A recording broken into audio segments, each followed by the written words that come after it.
We read in magazines about these great trips people do to Central America, across South America, Africa, and that's great, but why can't you do this in the United States?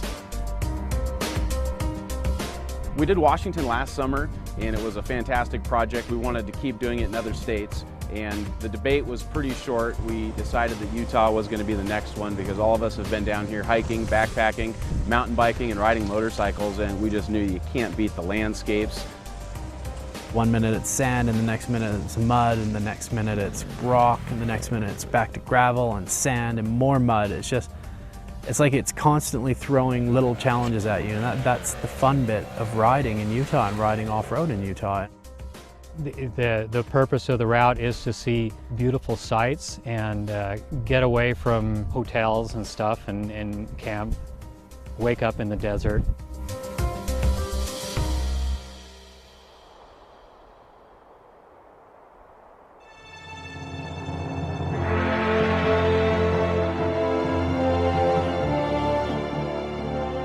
This is the Valley of the Gods. You see photos of it, you see it in movies, but there's nothing quite like being immersed in it. It's just spectacular, really.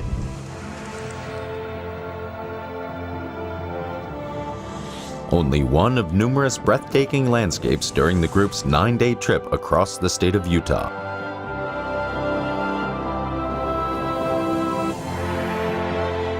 But it's a tough way to get to them. The mud is just horrendous. It sticks to everything. It rained probably only for 20 minutes, but it made it so that you couldn't even walk across the road. It was slippery, slipperiest mud I've ever seen.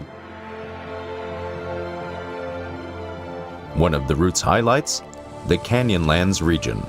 The team continues off-road towards Newspaper Rock, a stunning display of native art. Setting up camp in the desert after a long riding day rounds off the perfect backcountry experience.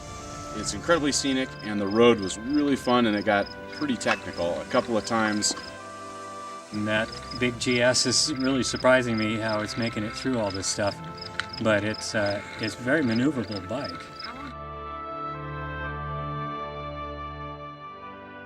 The days pass quickly. Soon it's time to say goodbye to Utah's Wild West. But the memories will stay forever. I loved Utah. I absolutely loved Utah. Really, Utah did offer that picture-perfect scenery almost every day.